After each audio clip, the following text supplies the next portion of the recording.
Hello friends, Multitech institute के YouTube channel में आप सबका फिर से बहुत बहुत स्वागत है। और आज हमें अपने लैपटॉप रिपेयरिंग क्लास में, और जिसमें आज का जो हमारा टॉपिक है पीएसआईडी का सेक्शन का टॉपिक है, या इसको पीएसआईडी बोल सकते हैं या एडीपीआईडी सेक्शन भी हम बोलते हैं।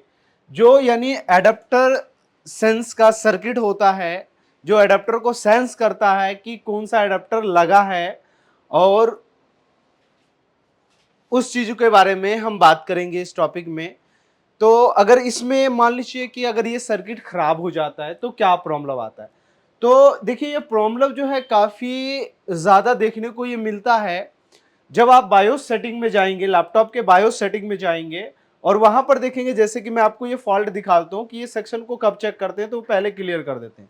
यहां पर देखिए कि यहाँ पे एसी अडेप्टर अननोन लिखा हुआ है, यानी इस तरीके का जो मैसेज आएगा, एडाप्टर अननोन का जो मैसेज आता है, तो इस कंडीशन में क्या होगा कि यानी आपको पता है कि एडाप्टर आपने सेम लगाया है, यानी सेम एडाप्टर लगाने के बाद भी अननोन एडाप्टर का मैसेज देता है। या 90 वाट का देखेंगे, कई बार स्क्रीन पे एरर आता है, 90 वाट का चार्जर लगाइए, 65 वाट का लगाइए, ठीक है, 45 वाट का लगाइए। तो इस तरीके के जब मैसेज आता है आपके स्क्रीन पे, लेकिन आप सेम अडेप्टर लगा रखे हैं, लेकिन फिर भी आपके लैपटॉप में ये एरर देखने को मिलता है अननोन चार्जर का, और लैपटॉप आपका चार्ज नहीं होता है। उस केस में आपका चार्जर के लैपटॉप क्या होता है, चार्ज नहीं होता है। तो उस केस में हमें क्या करना है, तो उस केस में हमें सिंपल सा क्या करना है, पीएसआईडी सेक्शन को चेक करना है। तो सबसे पहले मैं आपको बताता हूँ पीएसआईडी सेक्शन काम कैसे करता है। तो देखिए, पीएसआईडी सेक्शन, पीएसआईडी के अंदर आपको एक देखिए मेन आपको क्या क्या चीजें, ये हमारा हो गया डीसी कनेक्टर, ये यहां पे लगा है सीरीज डायोड, और यहां पर एक मॉसफेट लगा हुआ है और एक ट्रांजिस्टर लगा हुआ है यहां पे। और यहां पर भी आपको सीरीज डायोड देखने को मिलता है, मैंने सिंगल सिंगल बना दिया है। और यहां पर एक पुल अप रजिस्टर मिलता है, और यहां से पीएसआईडी जाता है सीधा आईओ चिप के ऊपर, जो एडाप्टर के साथ और आईओ चिप को आपस में कम्युनिकेशन कराता है। अगर ये चीजें प्रॉपर कम्युनिकेशन नहीं होता है, जिस वजह से आपको अननोन चार्जर का एरर देखने को मिलता है, या देसी में कहे तो जैसे कि आप लैपटॉप को लगाते हैं तब 90 वाट 65 वाट का एरर आता है, वो मेनली एडाप्टर का ही होता है। तो इस एरर को आप किस तरीके से रिजॉल्व कर सकते हैं, उसके बारे में आज हम बात करेंगे इस वीडियो के अंदर। तो देखते हैं कि किस तरीके से ये काम करता है। तो देखिए, सबसे पहला नंबर एक, ये जो हमारा डीसी कनेक्टर है, तो इसमें आपको मैं शॉर्टकट तरीका भी बताऊंगा कि शॉर्टकट में कैसे पता करेंगे कि पीएसआईडी सेक्शन हमारा ओके है या फॉल्टी है। तो पहले हम डिटेल में जानते हैं, फिर आपको शॉर्टकट में भी बताएंगे हम आपको। देखिए, ये पिन आईओ से कनेक्टेड होता है और दूसरा एंड डीसी कनेक्टर से कनेक्ट होता है। ये दोनों एंड है, इन दोनों एंड को आपस में क्या करना है, हमें कनेक्ट करना है, कम्युनिकेशन कराना है एक दूसरे से। जब तक कम्युनिकेशन नहीं होगा तब तक ये काम नहीं करेगा। तो सिंपल सा मैं तरीका बताता हूं, क्योंकि ये पीएसआईडी में आप देखेंगे तो इधर से तो वोल्टेज जाएगा नहीं, इधर से वोल्टेज आएगा, यानी इधर से जाएगा। यानी दोनों, ये इधर से भी काम करेगा और इधर से भी काम करेगा, दोनों का आपस में कम्युनिकेशन बनेगा और एडेप्टर सेंस हो जाएगा, और जो अननोन एडेप्टर का मैसेज है वो क्या हो जाएगा, आपका खत्म हो जाएगा और आपका लैपटॉप रिपेयर हो जाएगा। इसमें मैं आपको बताऊंगा कॉमन चीजें सबसे ज्यादा क्या खराब होता है, उसके बारे में भी बात करेंगे हम। यहां पर देखिए कि एचपी का बोर्ड की बात करें और डेल की बोर्ड की बात करें, यानी ज्यादातर जो है ये आपको हर एक जनरेशन के मदरबोर्ड में तो नहीं मिलेगा, यानी 4th जनरेशन के बाद जितने भी लैपटॉप हैं उसके अंदर तो कंपलसरी है कि पीएसआईडी का सेक्शन आपको मिलेगा ही मिलेगा, ठीक है। और इसके अंदर हम बात करेंगे तो यहां पर देखेंगे तो मैंने यहां पर एक रजिस्टर लगाया, लेकिन इस जगह पे आपको कॉइल भी मिल सकता है। यहां पर 10 ओम का एक रजिस्टर लगा हुआ आपको मिलेगा, 10 ओम का एक रजिस्टर मिलेगा जो एलवीआर रजिस्टर होता है, या तो इस जगह पे आपको कॉइल देखने को मिलेगा। और यहां पर ये सीरीज डायोड है, तो इसके अंदर मैं आपको बात करूं कि अगर वहां पे 3 पिन का डायोड देखता है पीएसआईडी सेक्शन में, और सबसे ज्यादा ये डायोड क्या होता है आपके बोर्ड में, शॉर्ट हो जाता है।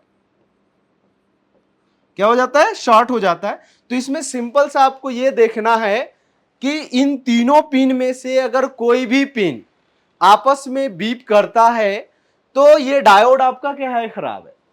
तो यहां पर क्या होता है, पीएसआईडी के लाइन को प्रोटेक्शन के लिए यहां पर ये डायोड का इस्तेमाल किया जाता है। अगर यह डायोड अगर खराब हो जाता है तो सिंपल या तो आप किसी मदरबोर्ड से निकाल करके इसमें क्या कर सकते हैं, आप लगा सकते हैं, राइट।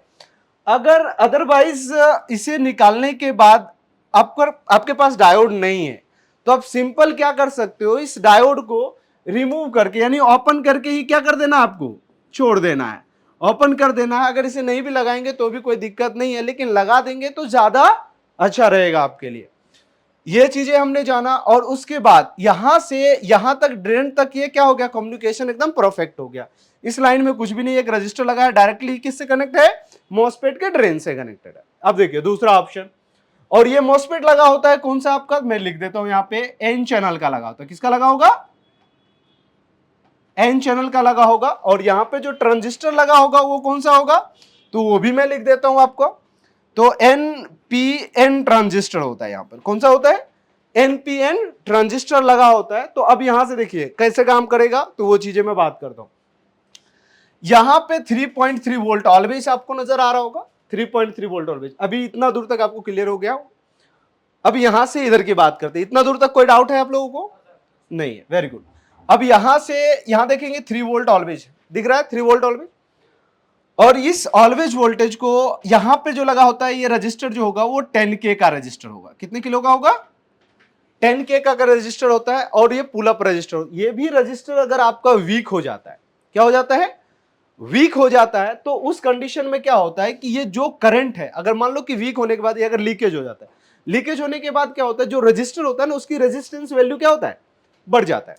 बढ़ जाने की वजह से क्या होता है कि जो ये करंट है, करंट को ज्यादा रजिस्ट कर देता है, करंट को क्या कर देता है, ज्यादा रजिस्ट कर देता है, जिस वजह से यहां पे प्रॉपर तरीके से यहां पे करंट का फ्लो नहीं हो पाता है, जिस वजह से एडाप्टर में अननोन एडाप्टर का भी मैसेज देखने को मिलता है। दूसरा ऑप्शन, अगर रजिस्टर ओके है तो इसके अंदर ये भी आपको 3 पिन का डायोड देखने को मिलेगा, किसी किसी में सिंगल सिंगल भी लगा देता है, ये भी आपको सीरीज डायोड होगा। अगर इसमें आपका 3 वोल्ट ऑलवेज यहां पर दिया जाता है एक पॉइंट पे, और इसमें भी आपको यही चीज चेक करना है कि तीनों पिन को आपस में चेक करना है। कोई 2 पिन अगर आपस में बीप करता है, केवल एक ही पिन बीप करेगा, ठीक है, जो ग्राउंड से करेगा, और उस पिन से कोई और पिन इसका क्या करना चाहिए, बीप नहीं करना चाहिए। अगर करता है तो इस डायोड को आप यहां से क्या कर दीजिए, रिमूव कर दीजिए। अगर आपके पास डायोड है तो किसी बोर्ड से निकाल करके आप इसमें लगा दीजिए, अगर नहीं है तो इसको ओपन छोड़ दीजिए, ठीक है। अब यहां से दूसरा ऑप्शन, यहां पर एक रजिस्टर लगा हुआ है, जो आपको यहां पर जो रजिस्टर मिलेगा 33 मान लो ओम का मैंने एक रजिस्टर लगा दिया, ये भी एक एलवीआर रजिस्टर। कौन सा रजिस्टर है, एलवीआर रजिस्टर। अब यही 3 वोल्ट इधर भी जा रहा है और इधर भी आ गया 3 वोल्ट, ये देख रहे हैं मॉसफेट के सोर्स पे आ गया। अब एन चैनल का मॉसफेट है, आपको सबको पता है ये बात कि एन चैनल के मॉसफेट का अगर सोर्स पे वोल्टेज इनपुट किया जाए, एन चैनल मॉसफेट को अगर सोर्स पे वोल्टेज इनपुट किया जाए तो रिवर्स में एज अ डायोड का काम करेगा, वो करेगा या नहीं करेगा, करेगा। तो सोर्स पे वोल्टेज देंगे तो ड्रेन से वोल्टेज आउट हो जाएगा, जो यहां से वोल्टेज इन हुआ और यहां पे जाकर के अडेप्टर के साथ क्या करेगा, कम्युनिकेट करेगा। अब भाई कम्युनिकेट कब करेगा, देखिए दोस्त, यहां पे गेट इनेबल करने के लिए यहां पर एक प्रोसेस भी आपको फॉलो करना पड़ता है, जो बेसिकली यहां पे ये जो लाइन लगा हुआ है, ये 90 वाट का चार्जर, 65 वाट जो भी वाट होता है, उसके लिए यहां पर गेट इनेबल कराया जाता है। तो अब यहां से क्या करना है आपको, कलेक्टर से एमीटर की ओर, यहां देख रहे हैं इन दोनों के बीच में। अब यहां से या तो हम बात करें बेस टू एमीटर, किसकी बात कर रहे हैं, बेस टू एमीटर। अब बेस टू एमीटर की डिस्टेंस कितनी होती है, बेस टू एमीटर को की बीच में क्या होता है, डिस्टेंस कितना होता है। अब ट्रांजिस्टर के बेस टू एमीटर में डिस्टेंस को आपको देखना पड़ेगा, और उसी के अकॉर्डिंग इसके गेट पे वोल्टेज क्या किया जाता है, दिया जाता है। अगर क्योंकि अब क्यों दिया जाता है, लो क्यों दिया जाता है, तो उसके बारे में भी हम लोग बात करेंगे इस वीडियो में। और यहां पर जो ये रजिस्टर लगा होगा वो 100K का लगा होगा, और यहां पे लगा होगा आपका 15K का। कितने किलो का लगा होगा, 15K का। तो यहां पे जैसे कि मैंने आपको बताया कि यहां पे एक 100K का रजिस्टर लगा होगा, और यहां पर एक 15K का रजिस्टर लगा होगा। कितने K का लगा होगा, 15K का रजिस्टर होगा। अगर इन दोनों को जब आप कैलकुलेशन करेंगे, इन दोनों को जब कैलकुलेशन करेंगे तो यहां पे 0.43 का आपको वोल्टेज देखने को मिलेगा, मिली वोल्ट। कितना मिलेगा, 0.43 मिली वोल्ट मिलेगा। तो इसको कैलकुलेशन कैसे करेंगे, अगर आपको वोल्टेज डिवाइडर के बारे में पता नहीं है तो मैं उसका भी फॉर्मूला लिख देता हूं। देखिए V इनटू आप कर दीजिए R2 का, तो R2 की वैल्यू कितना है 15 के, तो आपको उस जगह पे 15 के लिख देना। उसके बाद क्या करना, R1 का वैल्यू लिख देना, तो R1 की जो भी वैल्यू होगी वो लिख देना आपको R1, और प्लस क्या कर देना आपको R2 की वैल्यू के साथ, तो ये R2। तो आपको VO मिल जाएगा, यानी OV मिल जाएगा, आउटपुट वोल्टेज मिल जाएगा कि क्या होगा। तो इस तरीके से आप कैलकुलेशन कर सकते हैं इसमें, ठीक है। और इन दोनों को करने के बाद आप मल्टीप्लाई कर दीजिए और डिवाइड कर दीजिए, आपको निकल जाएगा वोल्टेज जो भी होगा इस फॉर्मूले के तरफ पे। अब यहां से ये वोल्टेज जो है अब 0.43 क्यों दिया गया, तो अब यहां से उसके बारे में बात करते हैं अब यहां पे। तो अब दोस्त यहां पे ये है कि बेस टू एमीटर की डिस्टेंस कितनी है, जितनी डिस्टेंस है उससे आपको क्या करना है, लो वोल्टेज डालना होता है, क्योंकि उस डिस्टेंस से अगर ज्यादा वोल्टेज आप डालेंगे तो ये ट्रांजिस्टर क्या होगा कि यहां के जो पुल अप रजिस्टर लगा हुआ है इस 5 वोल्ट को पूरा ही ग्राउंड कर देगा। ये क्या कर देगा, पूरा ही ग्राउंड कर देगा। तो ये वाला लाइन क्या बन जाएगा, पुल अप बन जाएगा, ये वाला रजिस्टर क्या बन जाएगा, पुल अप बन जाएगा। पुल अप बन जाएगा तो जाहिर सी बात है कि इस गेट का वोल्टेज क्या हो जाएगा, जीरो हो जाएगा।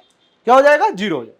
तो इसी तरह के 0.43 होता है। तो सर्किट में खराब क्या होता है कि जो ये R2 का रजिस्टर है या R1 का रजिस्टर, इसमें से कोई भी रजिस्टर खराब हो जाता है तो 0.43 आना चाहिए मिली वोल्ट, और इसमें रजिस्टर खराब हो जाने की वजह से क्या होता है, वोल्टेज यहां पर क्या हो जाता है, बढ़ जाता है। वोल्टेज क्या हो जाता है, बढ़ जाता है। बढ़ जाने की वजह से यह क्या होता है कि यह पुल अप बन जाता है। ये वाला जो रजिस्टर है जो 5 वोल्ट आ रहा है यह क्या हो जाता है, पुल अप बन जाता है। पुल अप बनने के बाद यह रजिस्टर काम करना क्या होता है, बंद करता है, और गेट का वोल्टेज क्या हो जाता है, जीरो हो जाता है, और अननोन एडेप्टर का मैसेज हमें देखने को मिलने लगता है। अगर ऐसा दिक्कत आ रही है तो फिर हम करेंगे क्या, तो अब देखिए सिंपल तरीका है दोस्त, आपको सिंपल यह देखना है कि डिवाइडर के अकॉर्डिंग इसके बेस पे वोल्टेज आ रहा है या नहीं आ रहा।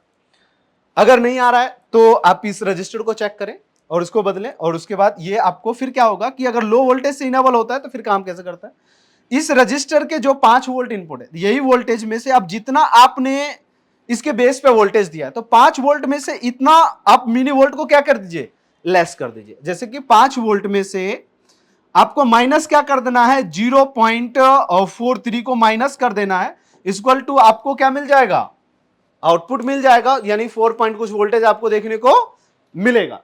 तो वो वोल्टेज यहां पर मिलने के बाद क्या होता है कि मान लो कि 5 वोल्ट ही मैं लिख देता हूं, ये वोल्टेज आ जाएगा यहां पे, और वोल्टेज आने के बाद इसका गेट एक्टिव हो जाता है, जिस वजह से इन दोनों आपस में क्या करने लगता है, कम्युनिकेट करने लगता है। बेसिक यहां पर एक छोटा सा स्विच लगा हुआ है जो स्मॉल स्विच इसको बोलते हैं, स्विच की तरह ये काम करता है। और यह वोल्टेज आने के बाद तो सीधा आपका जो PSID का पिन होगा ना डीसी कनेक्टर पे, उस पे सिंपल देख लो कि 3.3 वोल्ट आ रहा है या नहीं आ रहा है। तो शॉर्टकट में अगर आपको पता करना है PSID हमारा ठीक है या नहीं है, सिंपल क्या करना है, PSID का जो पिन है हमारा उसके ऊपर जाकर के डीसी कनेक्टर वाले पे क्या करना है, देखना है 3.3 वोल्ट आ रहा है या नहीं आ रहा। अगर आ रहा है तो ये सेक्शन आपका क्या है, ओके। अगर ये सारा चीजें आ रहा है फिर भी आपके बोर्ड में अननोन एडाप्टर का मैसेज आ रहा है तो आप इस रजिस्टर को क्या कर दीजिए, बदल दीजिए। या मान लीजिए ये मॉसफेट आपका खराब हो जाएगा तो सिंपल तरीका, इस सर्किट को आप बाईपास भी कर सकते हैं। कैसे करेंगे तो वो भी तरीका मैं आपको बता देता हूं, सिंपल तरीका है दोस्त। यहां पर क्या करें, ड्रेन टू सोर्स में, किसमें, ड्रेन टू सोर्स में आप यहां पे एक 33 ओम का रजिस्टर लगा दीजिए। कितने ओम का, 33 ओम का रजिस्टर लगा दिया। अरे 33 ओम जरूरी नहीं है कि 33 ओम ही लगाना है, 20 ओम का भी आप लगा दीजिए कि इसे डायरेक्ट जंपर भी कर देंगे तो भी चल जाएगा, लेकिन बीच में रजिस्टर लगा देंगे तो ज्यादा अच्छा रहेगा, तो सर्किट प्रोटेक्ट रहेगा। तो ये आपका क्या है, जंपर का ऑप्शन है। किसका है, जंपर का ऑप्शन है, जब ये मॉसफेट हमारा खराब हो जाता है तब कंडीशन में, ठीक है। तो ये सर्किट आप लोगों को क्लियर हो गया, इसमें कोई डाउट नहीं है। बहुत सिंपल तरीका है, इस तरीके से आप इस प्रॉब्लम को क्या कर सकते हैं, रिजॉल्व कर सकते हैं। फिलहाल इस वीडियो में इतना ही, मिलते हैं नेक्स्ट वीडियो में। Thank you so much.